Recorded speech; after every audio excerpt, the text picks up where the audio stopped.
Hello and welcome to today's webinar, Where Did All the Workers Go? This webinar is brought to you by Corp Magazine in partnership with the Best and Brightest Programs and NABR. Today's sponsor is Blackford Capital. My name is Katie Sullivan, Executive Director with Corp Magazine.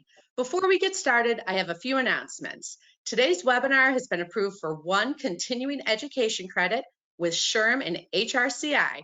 To receive your credits, please fill out the survey from GoToWebinar that will be emailed to you following today's session along with the recording. If you have any questions or comments, we would love to hear from you. Please use the questions feature you see in the right-hand portion of your screen. Our moderator today is Mr. Martin Stein. Martin is the founder and managing director of Blackford Capital. Go ahead, Martin, you have the floor. Thank you so much, Katie. It is a pleasure to be here. Welcome to everyone to the Corp Magazine and Blackford Capital webinar on Where Did All the Workers Go? As Katie said, I am Martin Stein, founder and managing director at Blackford Capital. Blackford Capital is a lower middle market private equity firm. We've been in existence for 12 years now and have completed approximately 50 transactions. I'm proud to say that Blackford Capital was selected as the #1 private equity firm in the United States by Eminent Advisor 2 times in the past 5 years. This webinar is part of Blackford's continuing What is Going On in the World of Business series. Our last webinar was titled What the Hell is Wrong with the Supply Chain? And the next one coming in December will be Why Does Everything Cost So Much? Our goal is to find the #1 topic in business for the quarter and bring together great thinkers with stimulating ideas to debate what it means, why it matters, and what to do about it. So with great honor, I am joined by 3 stellar and stimulating panelists who are absolute experts on this topic. We have with us Tom DiDonato, who is the SVP and Chief Administrative Officer at Lira. We have Kerry Ebersole Singh, who is with the MEDC and is the EVP Chief Talent Solutions and Engagement Officer there. And we have Sherika Ekpo, who serves as the SVP and Interim Chief People Officer at Anaplan. We are very fortunate to have these great panelists, and I'm confident that we'll have a healthy dialogue on this topic. Just for reference, Tom DiDonato has been in charge of the people equation at some of the largest and most well-respected companies in the United States, if not the world, including Lira, which has approximately 160,000 workers, American Eagle, Heinz, Merck Medco, and PepsiCo. He's been dealing with talent his entire life, from manufacturing to pharmaceutical to consumer products to retailers to automotive. It's an impressive background, to say the least, and Tom has seen lots of ups and downs and many changes over his 4 decades of experience. Kerry Ebersole Singh is responsible for addressing questions of talent for all of the state of Michigan.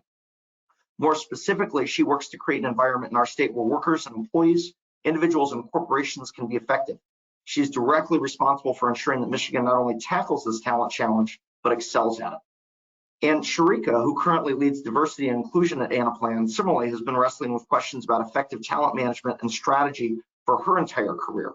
Sherika worked with the U.S. Digital Service as the head of people operations and diversity, where it was her job to recruit the leading tech employees from companies like Google, Apple, Amazon, Facebook, and Microsoft to work with the federal government.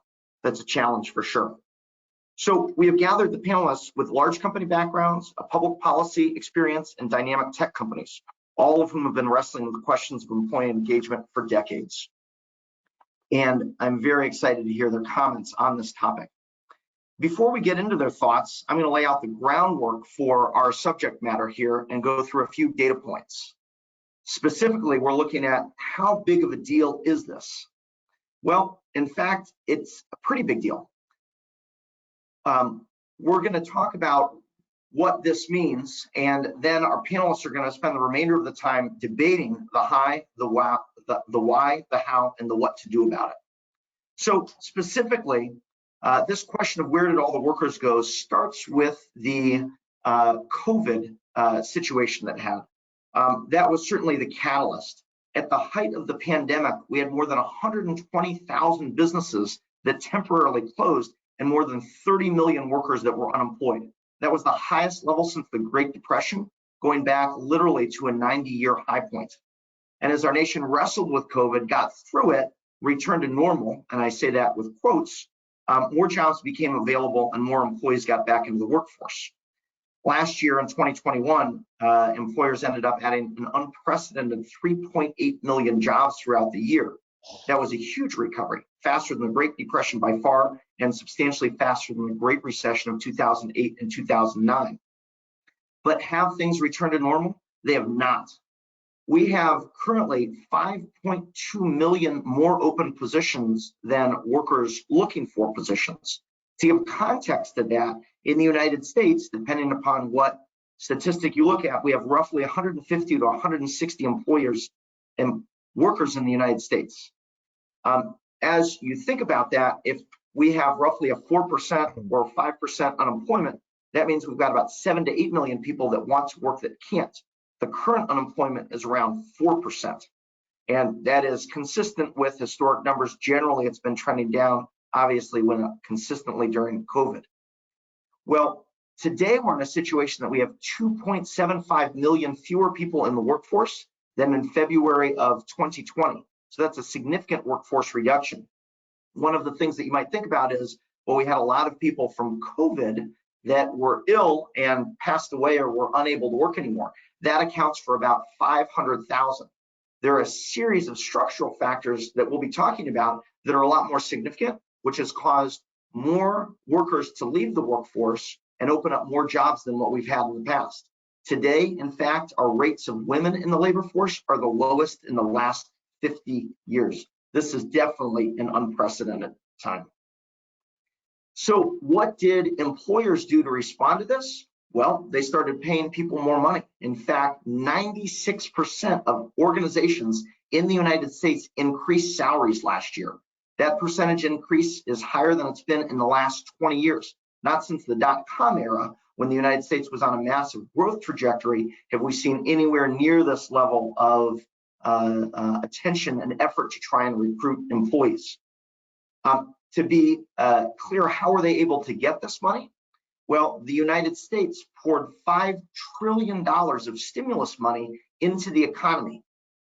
And for context on that, that's in 9.7 trillion that is paid each year in annual payroll. So if you think about this, roughly every employee in the United States, from the highest level to the lowest level, would have been paid 6 months salary without working last year. That is the amount of stimulus money. Now, obviously, it went to a whole variety of different locations. You can't necessarily say that. There were a lot of different government programs, but there was a lot of money that was pumped into the economy. Well, it worked perhaps in part, but at the same time, we had employees that had a very different set of expectations around what happened when they went back to work. Specifically, people are looking at remote work. In February of 2020, less than 5% of the workforce had access to remote work. In June of 2022, that number is 58%. But the fascinating part is that that is across all industries. If you look at specific industries like computer and mathematics, it's 90%, finance 86%, architecture and engineering 82%, legal 76%. You've got a certain sector of the economy where the vast majority of people are expecting and are working remotely. Meanwhile, we have a large group of people that are expecting to not work in the office at all. 80% of the workers want flexibility in where they work, and workers are noting that this is having an impact on their experience and teamwork. So productivity is beginning to suffer as a result of this. Despite these efforts to pay workers more money, as well as allow them to work remotely, if 30% of workers are changing jobs, that's an increase from where we were previously. So literally almost a third of all workers will be switching jobs in 2022. For the millennials, which are ages 25 to 34, that tenure has dropped from 4.6 years with a job down to 2.8 years, almost half of what they had previously. Businesses are spending 50 to 60% of an employee's annual salary to replace them, and it takes 2 years for a replacement to reach the same level of productivity as the previous worker. So that means that employers are burdened with paying their current employees more money, having employees that are not expecting to work in the office, are less productive, and then will change jobs much faster. It is definitely a different environment than what we had historically. More workers are expecting their companies to start to value DEI and ESG initiatives. Specifically, 75% of workers want their companies to value that. Now, of those workers that left, 75% of them say that they would have stayed if the company had done a better job with employee engagement, with training, with career progression, and with incentives tied to results. All of this feeds back into the scenario that employees have higher expectations around their employers. Employers are having to pay more, and they will have less loyalty and shorter tenures from their employees. So certainly that creates a very dynamic environment. That's a lot of information that I went through quite quickly. I'm really interested to hear what our panelists have to say about that. Tom, why don't we start with you, and you can tell us a little bit about your experience at Lira and what it is that you're seeing. Yeah, thanks, Martin. I thought your charts were compelling. You know, somebody said, and I completely agree with this, that in the last 18 to 24 months, we've experienced more than a decade of change. And that doesn't happen very often, but I think all of us feel that. And I think the changes that you mentioned, they're here to stay. I don't know if the final chapter's been written on those changes in terms of remote work and where it's going to end up, but the change is here, and in some form, I believe it's here to stay, and we're experiencing that at Lira. Sherika, what has been your experience at Anaplan? What are you seeing? You've got a lot of knowledge workers that are there. Yeah, thanks for having me, Martin. And please forgive me if you all see me waving. That's me being, warm and welcoming to the crowd, but also that's me trying to get these lights on in this conference room. Look, the future of work is here. And Sherika, I think you're always bright. Thank you. Listen, there's been a lot of talk about the great resignation and quiet quitting. And look, all of those, terms and the environment that it's created for workers has created this wake-up call for companies, because it's an opportunity for us to be more human-centric in creating a valuable employee experience.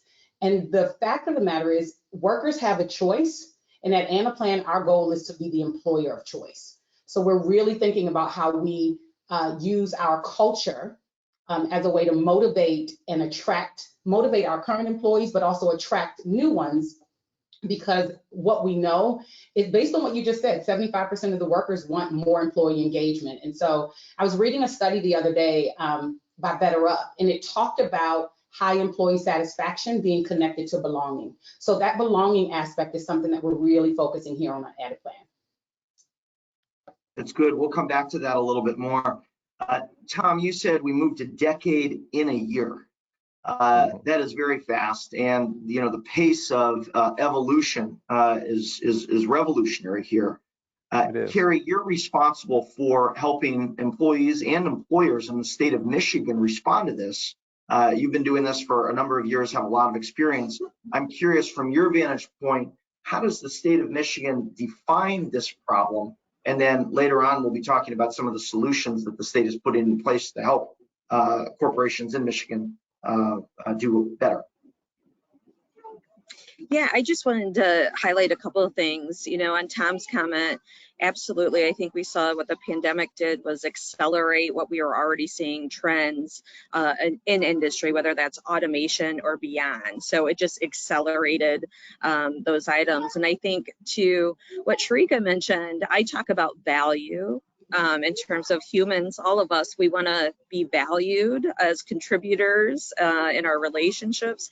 And I think that, again, the pandemic gave us all time to think about, how are we going to be fulfilled?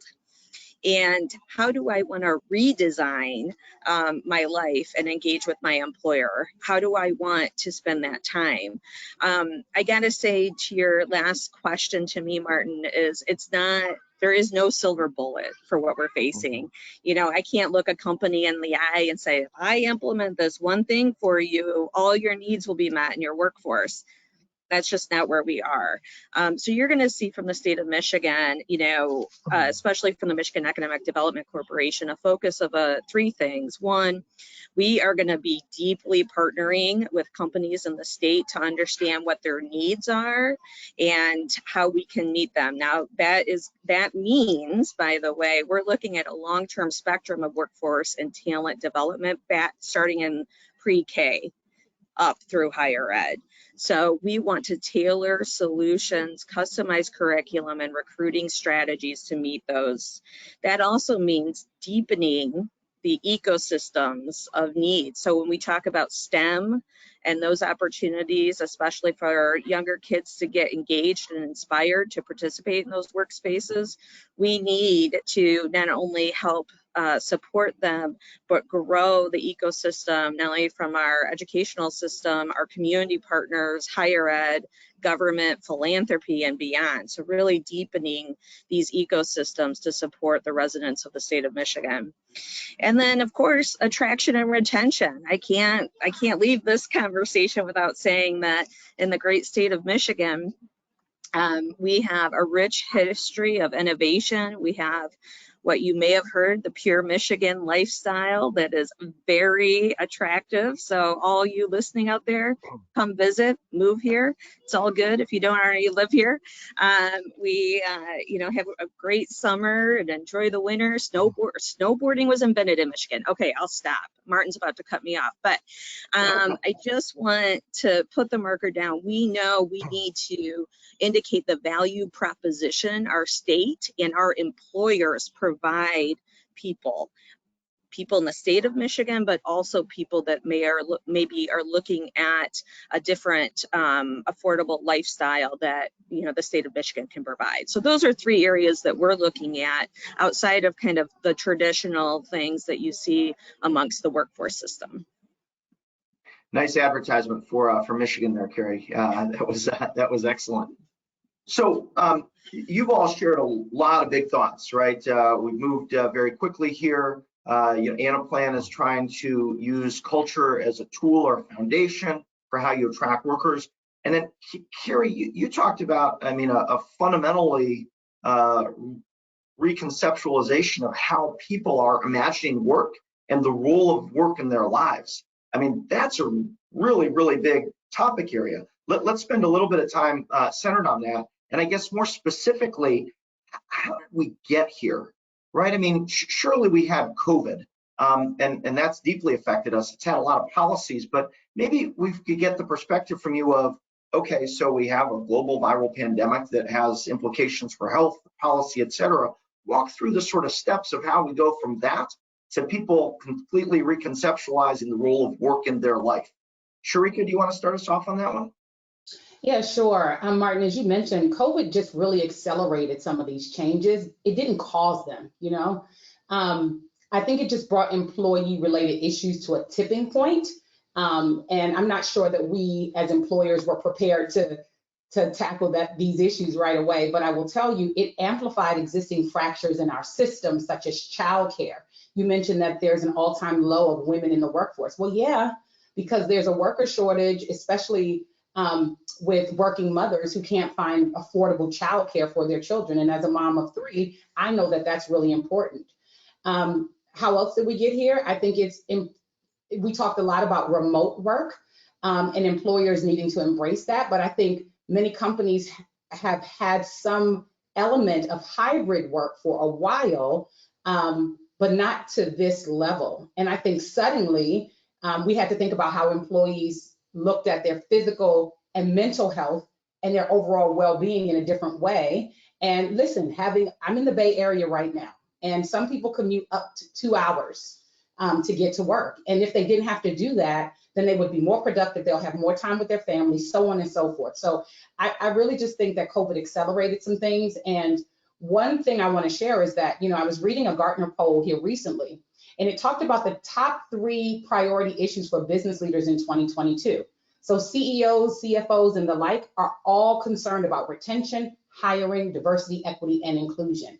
And of course, we're concerned about profitability and cash flow and M&A, but really we're talking about what is it that we need to do to retain the talent and grow the employees that we have. And one of the things that's come up time and time again is that people, yes, they leave for more money, but that's not the real thing.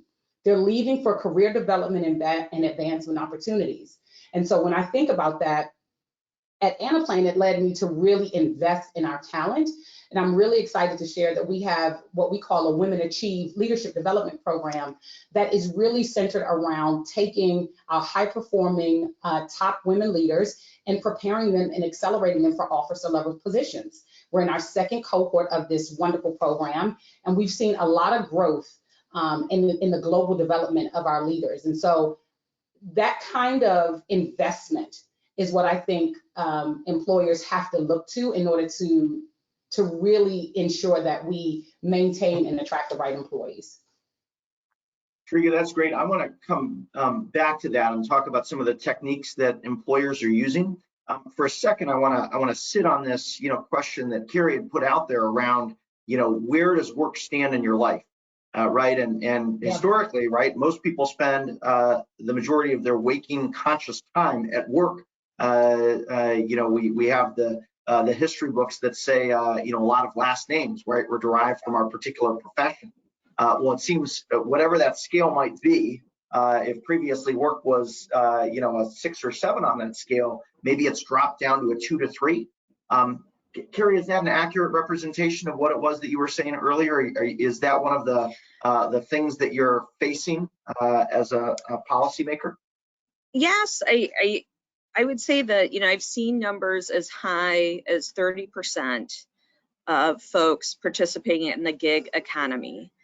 And this gets to, and I'm going to point back to some of the items that Sherika mentioned, is one, the draw of remote or a hybrid situation. Folks want flexibility and in their work life. I don't say balance because it's all a juggling act.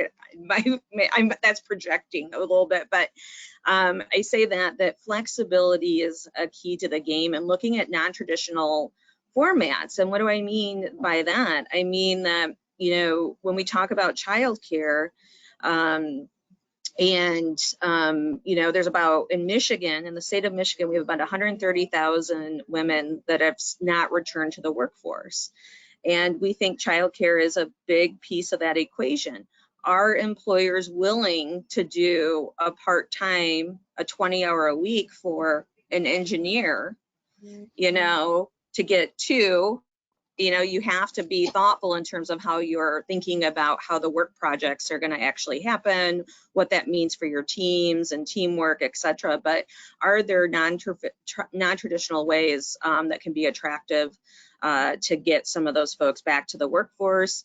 I know there's a number of employers in the state of Michigan that are looking at getting childcare providers and facilities on site. Sometimes they're partnering with a local YMCA. Sometimes they are bringing a full facility on site and operated by, a third party. But this is what I mean by, I think, folks are looking for flexibility. They're looking for, growth opportunities, everything Sherika, I just keep talking about what Sherika has just said, because I think she did a nice summary in terms of what folks are looking for, that relationship. They want employers to act boldly to help meet their needs.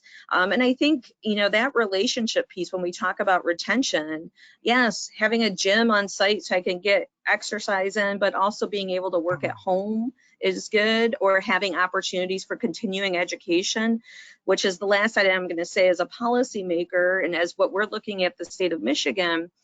Because the educational institutions have changed too through this, and looking at those boot camps and short-term micro credentials, folks, what does that continuing lifelong learning path look like? How do you, and I think that's part of the equation, as employers can offer supports for that, and the ability to do that and grow as a human being, I think is another really important piece that we're seeing the need here to innovate. This is really good stuff, and I did not mention at the beginning. I think it might have come out in some of the material, but we are taking questions from the audience, and they're starting to come in, which is good. Our plan was to hold off on the questions until later on, but frankly, some of these questions are so spot on and relevant to what we're sharing right now that I want to get to them. So one of our questions that came up is, since the end of World War II, we've had a management down talent culture. Corporate makes the rules, workers follow. The dynamic has flipped now, and it looks to stay that way. So we have a very different dynamic and relationship between employers and between people. Tal, I'm going to call on you for this one with your comment and reaction to that, knowing that you're in the automotive industry. And when we think back on the history of the automotive industry and some of the innovations in pay, in culture, in the union environment, what has transpired over the last 90 to 100 years, are we truly at something that is fundamentally different and forevermore it's going to be this way? Or is this just an oscillating wave where it'll be employers, employees? What are your thoughts on that?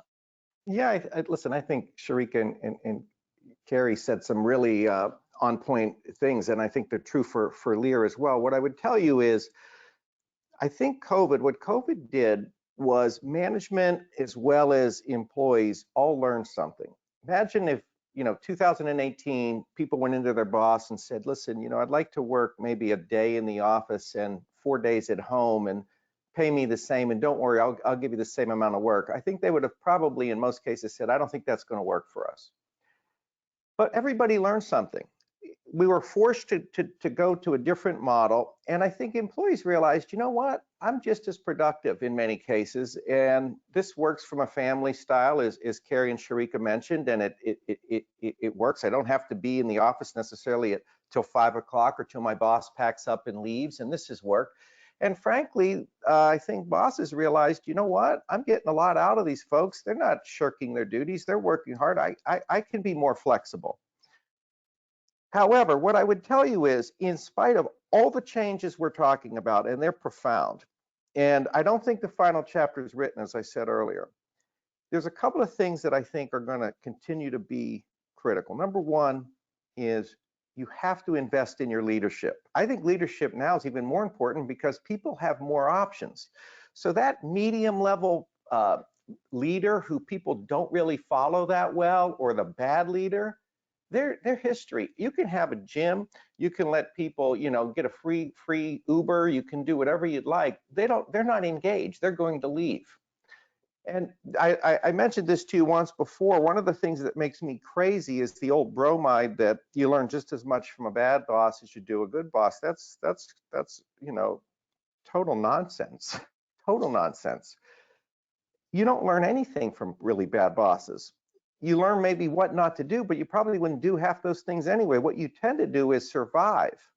And in this environment, people aren't willing to survive. They're going to go do something else. And so you have to invest in that leadership. And we've seen it even at the hourly ranks. We have a great partnership with the UAW in Flint. We've been working on a program called Employee Engagement in our factories. And essentially what it is it gives employees a voice on the floor. We don't have first line supervisors in every case, et cetera. And things, we've had absenteeism down 25 to 55%. OI has improved in those plants up to 20%. People feel they're part of something bigger. And that goes to Sherika's point that she was making. People have to feel a sense of belonging. They have to feel like I'm here and this is my team. And they generally get that by having a person that they look up to in terms of their leadership, their role models, their values align. And so the things that we care about, DEI, the sense of belonging, the sense of development, that all emanates from a great leader. And so I think that premium on leadership and companies that have given that a little bit more of maybe superficial support about leadership. Everybody talks about it, but if you don't pay attention to it, your employees are going to be gone. I mean, it's just they have so many options, and for us to get people into a manufacturing environment, think about it. They can go to CVS or Taco Bell or fast food and make $16, $18 an hour. Manufacturing is a different type of work. Yes, they can make more money, but they can make more than they ever dreamed of in other venues now. So we have to make that a place people want to be. And I think that's the challenge all employers face. So this is very interesting, and we are getting loads of questions here. So thank you all. I will do our best to respond to them. But at this point in time, I think if everyone spoke for 10 seconds, we wouldn't be able to answer each of these questions that came up. But I'm going to try and integrate them or put a few of them together. So Sherika, Tom, Kerry, you have all talked about this new environment and the opportunities that we have. But are generally talking about benefits for employees in that we get there's employers are listening more, that there's an opportunity now for leaders to do a better job. But surely there's got to be some trade-off that's occurring here, because you can't just pay more money, have people leave sooner, take more time to replace them, and then everything is just fine. There have to be some costs to employers and probably also employees by what's happening. Let's start with just one simple challenge. How in the world do you build a strong culture when no one wants to come in and work there anymore? 80%, right, of the technology workers don't want to be there. So how is it that you're going to build a strong culture in that sort of environment? Sherika, do you want to take that one on? Yeah, sure. I think we're experiencing that, now, especially in the San Francisco Bay Area. And I think there are a number of companies here who are not seeing employees return to the office as much as we're seeing on the East Coast or in financial markets or other areas. And so we are thinking about how we manage this distributed workforce. I mean, it is not a new phenomenon, but it is more, we have to put more time and attention into it. And I think one of the things that we've done at Anaplan is really to double down on our culture team, right? So we have a global culture team where we ask a number of employees at each respective regional site to join together to talk about and create initiatives that will serve our employees in our community and our customers. And in fact, today is Anaplan Love Day, and love stands for living our values every day. And so I wish I was close, because I would show you all of the little heart-shaped balloons that line our eating and our gathering area. But the thought of that is to really think about how we engage and provide opportunities for recognition and collaboration, because that's what we miss a lot during this distributed workforce. And so what we've encouraged employees to do was to use a tool that we have here called Lattice that allows you to, write some, some sort of praise and recognition to the employee and or his manager, his or her manager, or their manager, just recognizing the small things that they do to align with our 6 values at Anaplan. And no, it's not a lot, but it is something that we do quarterly, and it's worked very well. And so when we talk about those kinds of things in an interview or in a customer call, or and include some of our initiatives and inclusion opportunities in our RFPs, that does give our customers and potential employees a sense of who we are as a company, because the fundamental basis of any sense of belonging is really engagement. And actually, studies say that if you have a friend at work, if you have 1 to 2 friends at work, then you're more than likely to stay employed. But if you're in this toxic environment where you don't feel like you're contributing to anything that's of a greater good, you're more than likely to see people depart. Sherika, that is great advice. I will start to try and get some friends at work here. It's always been a challenge for me. Work hard. Work hard. Well, on a serious note, I mean, it's wonderful to have you on this panel, Sherika, because it sounds like you are leading some very cutting edge initiatives there at Anaplan and hitting these problems head on, which is great. I guess, Kerry, continuing on this theme of, there have to be some trade-offs here, right? What Michigan has 5 million workers or so, approximately. How do we've got a great question here from Vikas Patel. And he's looking at how do you balance the needs of hybrid work, demanded by experienced employees with the needs of younger or newer employees who are still developing their soft skills in the workplace and have not realized the importance of personal experience in the early stages of their career. And I'll say, add to that, what Vikas is saying, not only the soft skills, but the hard skills. How can you become a good lawyer if you're not sitting next to a person who's been a lawyer for 30 years? How in the world are you going to learn how to be, great at design if you're not talking and collaborating with all of the other people there? Are we in a position, Kerry, where the state of Michigan is going to have a generation that is going to be less capable and less experienced at working than what we had in prior generations because of this fact that they don't want to come into work? Well, that's an excellent question. I do, before I go there, I want to just mention, GM has been in the news the last few days about their return to work policy, and they've had to reconsider that. But you know what? They listened. They listened to their employees. And I think that's an important, again, piece to indicate for employers that sometimes it's that simple.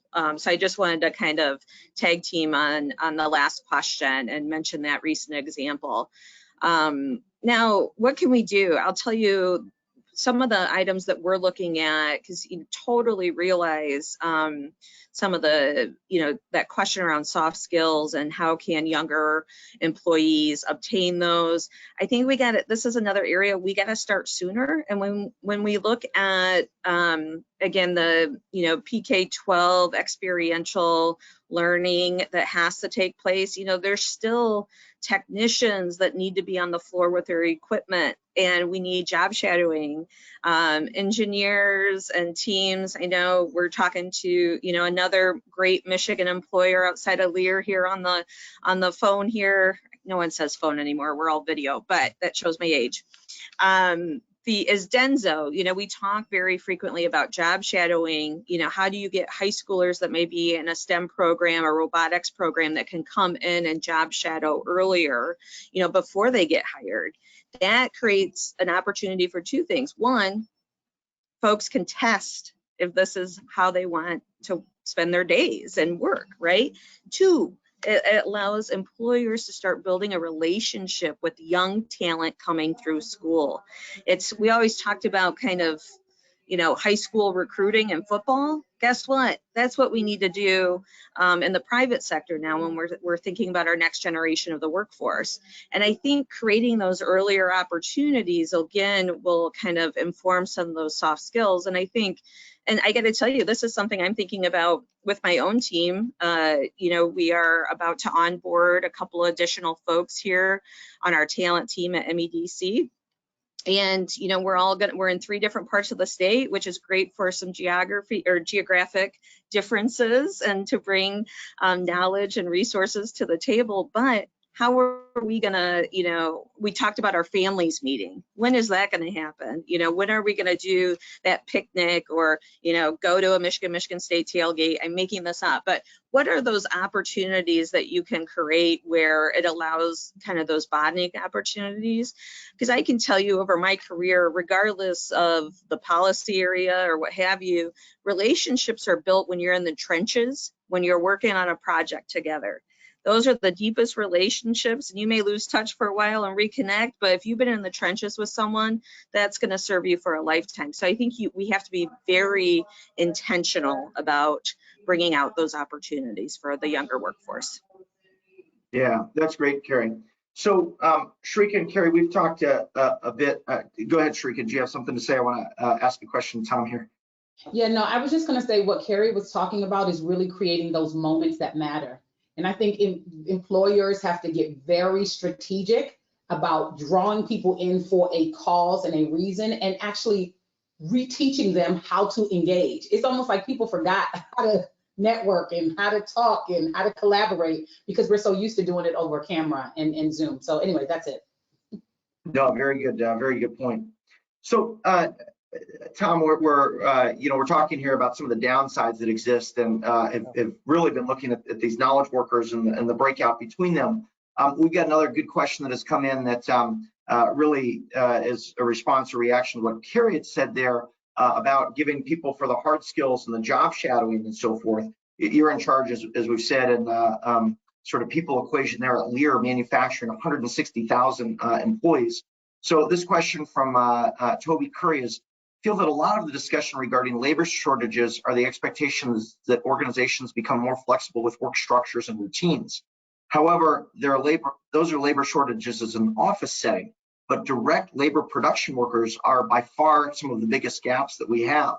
So the real discussion should be about how to focus on this demographic. And so I guess the question for you, Tom, is, as we think through, right, that segment, the manufacturing in the United States used to be a very large percentage of the working population. It's down more now, but there is not the opportunity for remote work. And certainly you can listen and you can be flexible, but the fact of the matter is you need to have people that are there physically doing the work. Yeah. So in that environment, how do you try and create a culture that's going to make people feel valued, listened to, and be sustainable for Lira? Yeah, I spoke to that a little bit previously. I think that, this notion of what's so tough for all employers now is this notion many years ago, I think it was a McKinsey study that talked about the war for talent. Really what we're all facing is the war for talent on steroids. And what I mean by that is it does go all the way down to the blue collar worker or the gig worker, as Kerry talked about. And how do you get those people to work? They do have to come to work. And I'd say a couple of things about remote work. As I said, the final chapter hasn't been written. What I mean by that are a couple of things. Number one, there's a lot of people who do want to come to work. There just are. Not everybody wants to work at home.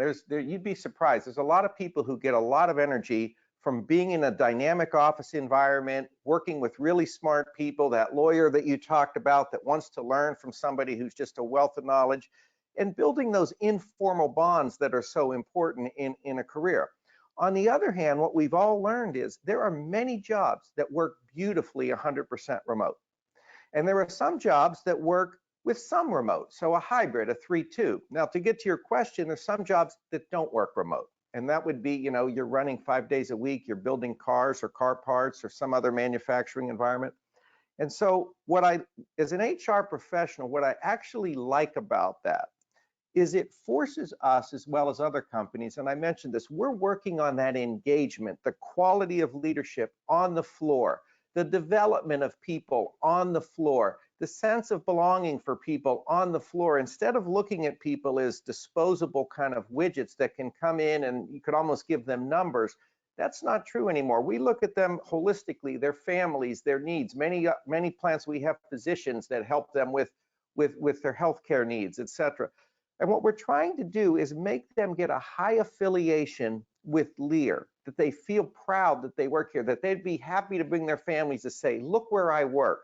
Look at what we do. Look at what we build. And when they see a vehicle and they say that has a Lira seat in it, and they have a sense of pride. And I think that's what everybody's trying to do. It's a big challenge. You have to change supervisors' mindsets in many ways. You have to change the work environment. You have to be more flexible in how you deal with people. And if they go to lunch for 2 minutes, you don't write them up because they were late for a minute. You treat them as adults instead of this supervisory worker gap that used to exist. So I think in many ways that's an example of a good thing, because I think ultimately people will think about their environments in a different way and make it a better place to work for those people that want to be there. And we're doing that. We have to do it. If we don't, we won't have our turnover will double or triple. Very interesting. We had another question that came in, maybe a little bit on the cynical side, or maybe it wasn't, but I'm going to interpret it that way.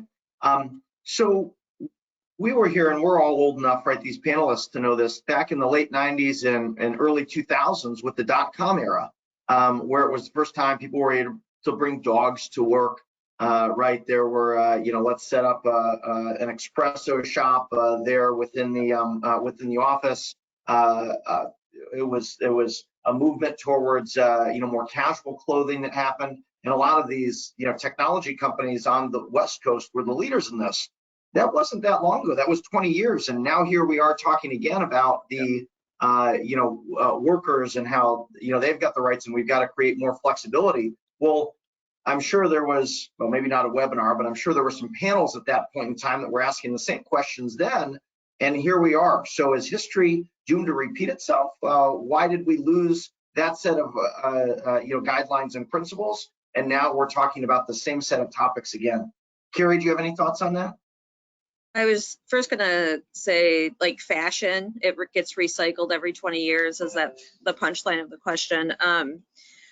I guess, and I just reminisce thinking back to the ability to take my dog to work. But for the question, I would say, I think hybrid work is here to stay.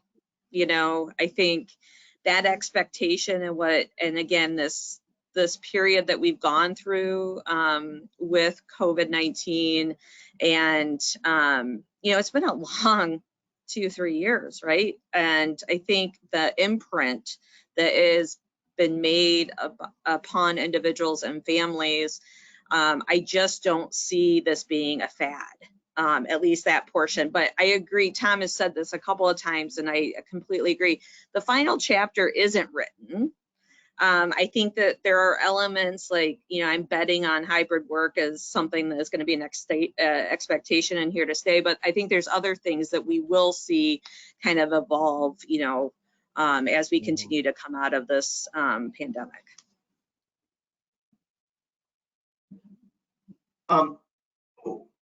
We've got a group of 3 individuals here that, clearly are very much in touch with and have a pulse on, what's going on in this change in the dynamic. You also are all responsible for organizations and settings in which people or leaders may not have the same point of view or perspective. I'm sure we can all think of very recently a conversation where we've had where, a person reacted to this and said, hey, the work needs to be done here. Someone did go out longer than their lunch break. They need to come back in here. I guess the question is, how are you going about educating leaders to adopt and appreciate, well, not only adopt and appreciate, but to authentically acknowledge this new environment that we have, and then be able to lead in that fashion going forward? I guess, Tom, I'd ask you that question again, because you've got a lot of sites, you've got a lot of locations across many different countries. Yeah. And I'm just curious how you're getting your leaders to lead authentically. Yeah, look, I think that no matter what model you use with workers or leadership, performance matters. I mean, nobody's going to say, look, because we're doing remote work or I'm a more maybe enlightened and experienced leader, I'm going to lower my performance standards. I think the performance standards stay, but I think how you inspire people to achieve those standards, how you listen to your employees so the standards can be achieved, etc. Those things all matter more. So it's not so much a top-down hierarchy anymore. And I think that's moving away. Kerry or Sherika mentioned it, people listening to their employees. I mean, that's one of the centerpieces of a great plant operation that maybe didn't exist 20 years ago. The input from an employee that says, there's a better way to do this, and that raises performance. And look, there are people in office settings as well as plant settings that, maybe perform at a very low level or have a low interest level. You still have to manage those things. That's what leaders have to do. That's a tough part of being a leader, is to figure out who's on the team and who's really not on the team. But it doesn't mean you can't be a great leader. Sometimes you're helping the team when you remove somebody that's actually hurting the team. But that's what makes leadership so tough, and why it's so important to really go after and develop great leaders, because the burdens on leaders have never been greater, in my opinion, because they have to do that. They have to do things. Command and control is relatively easy, isn't it? I have more stripes on my sleeve, so do this. Well, it doesn't work that way anymore. And people who have been in the service will tell you it doesn't work that way in the service anymore. Everything has changed. And so there's more expectations from the people that work for leaders and for leaders themselves to deliver a lot more to achieve ultimately the performance goals. That's why we're all there, is to win. And people want to be part of a winning team. I don't think anybody tells their kids, you know, listen, I want you to go to school, bring home C's. That'd be perfect. We're happy with that. You know, they want you to work hard. They want you to be part of a winning team and give the effort it takes to win. Ultimately, you don't always win. We recognize that, but you come back and you figure out, how can I be better? And that's what leaders have to drive. It's a big challenge, but the ones that achieve it, I mean, I think they feel like really done something, and I think people then aspire to those positions. I like that, Tom. Everyone wants to win. It certainly concur with that. I think that you know, we've gone 50 minutes here in this webinar without bringing up the topic, one of the conflictual ones that's come out. And there's been a number of editorials on this. It's been on the cover of some newspapers and some business magazines. But that is sort of in direct contrast with what you're saying about winning in the work environment. And it's this term of quiet quitting, right? Which is the concept that I'm here, but I'm not really aligned, and I'm you know, clocking my hours, but I'm not going to give you know, 100% of myself. And so that is a challenge, but we've now got the sort of boldest statement of the employees of, this is what I'm going to do to get by, and the fact that I don't appreciate you know, my place of work. Sherika, love to hear your thoughts on that, and how is it that an employer is going to handle quiet quitting? I mean, it's almost like a revolt. I mean, but it's one that you can't see. So it's not always obvious to the eye. And I think it boils down to communication. And that's one of the things that is missing. I think Tom talked a lot about, you know, high performing culture, which ultimately results in accountability, right? But the communication between a manager and an employee has never been more important. And I think the distributed workforces in some cases, or even, you know, in the manufacturing environments, it's still a strained thing. So I do agree with Tom that we have to focus on our manager capabilities and building those so that they have the necessary tools in order to kind of talk about some of the challenges and the root cause of not wanting to go above and beyond. But if I had to guess, it's about not being aligned to the vision, not understanding how their job and their individual contributions, you know, really align with the greater good or the bottom line. And to Tom's point about wanting to win, right? And a lot of this is also an opportunity for education for the employees. And so you listen, at Anaplan, we have an evolving product strategy, you know, profitability targets and all of that. And one of the things we've talked about in our leadership team meetings is, how do we bring employees along as we shift the goals and as we refine the goals and as we think about attracting new customers? We can't just do it at this more senior level. You got to actually integrate it and cascade the message down all the way to your frontline worker, because if they understand it, then ultimately we'll be more successful and we'll be able to deliver the quality that is expected. So look, the quiet quitting thing, I don't know that that's new. The term is new, but the concept itself isn't new, but it's predicated on needing to build accountability structures and really increase communication between managers and employees. Kerry, is it that simple? Communication between managers and employers, and quiet quitting is done and resolved? Listen, I think I'm in 100% alignment with what Tom and Sherika offered on this. I would say it doesn't make it easy. Just because we recognize what needs to happen, it doesn't make it easy. And I think for me, in listening to this conversation, and we've talked about a lot of this, even for our internal organization at MEDC, is really that connection, right? That you may be working the customer service line. How is that role 8 hours a day, and maybe sometimes you get yelled at? How is that connected to the strategic vision of this company or this entity? And I think as team members, and Tom, I haven't been thinking about this in the same way in terms of leaders are more important than ever, but I think leaders and management, and it connects back to the Great Resignation. People leave because who they report to. If there is misalignment or value, that is the reason. So it really is, I think, very connected, this whole conversation and some of the earlier points and last points in terms of what we need to expect from our leaders.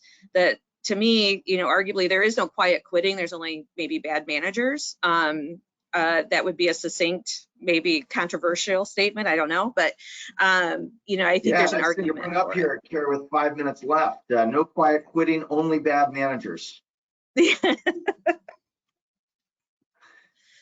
Well, good. So we have 5 minutes left here, and I do want to make sure that we conclude on time. We're going to do that, but 3 panelists, and so I'm going to ask each of you one question.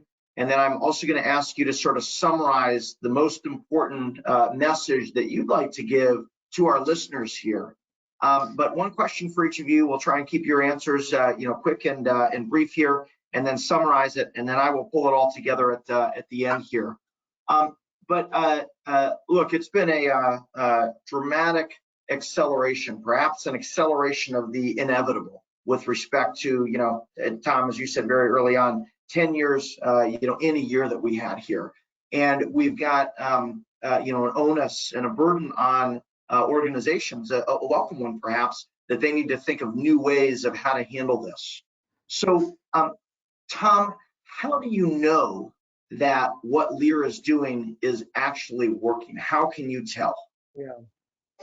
Well, I mean, look, I think there's always the subjective and the objective. The subjective you can do via, you work long enough, you can feel an energy, you can see it, you can touch it. The objective, we have very key numbers. We look at our plants, I mentioned earlier, less absenteeism, higher production quality, better operating income. And those things all come from a lot of the things that we talked about. I think that where you have to be careful is that you don't assume what your values are is the way everybody else thinks. And so, for example, I love coming to work every day. It's great. I can work 80 hours a week.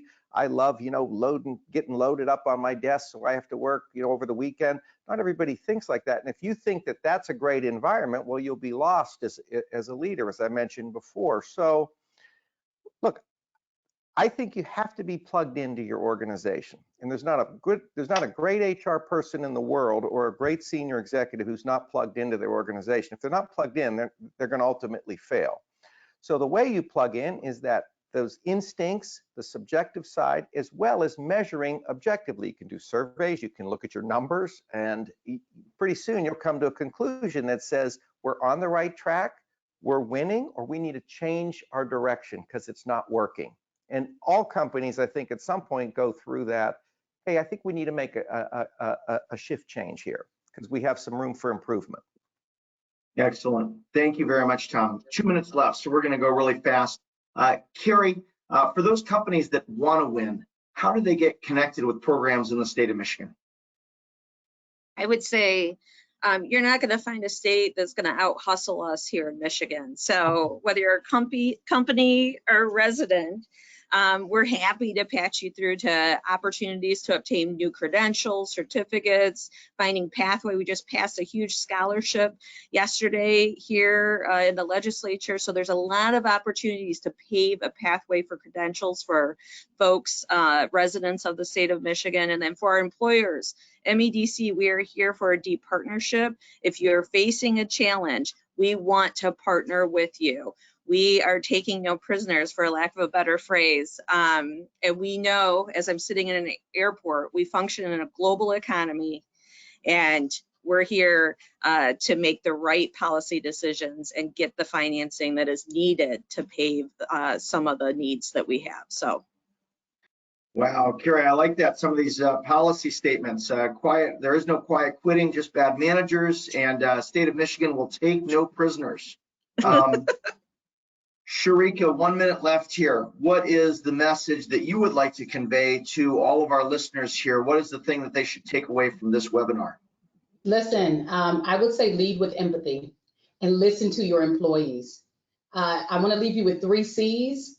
because I think that these 3 C's will really help you attract and retain talent. The first is culture, the second is career mobility, and the third is compensation, and in that order. So don't think because you pay people more that they're going to stay or they're going to be happy. So culture, career mobility, compensation. Lead with empathy. Spectacular. Well, I want to thank all of our panelists very much for your wonderful insights, your commentary here, the dialogue that we've had. I want to thank a very engaged set of listeners for a series of questions. We didn't get to all of them, but I appreciate those of you that did submit them. Those of you that submitted 10 or 15 questions here, very, very helpful.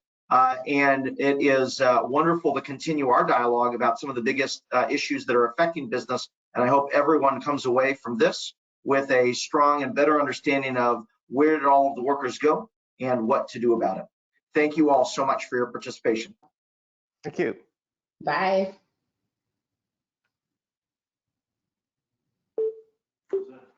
A podcast I was doing for state of Michigan and Okay.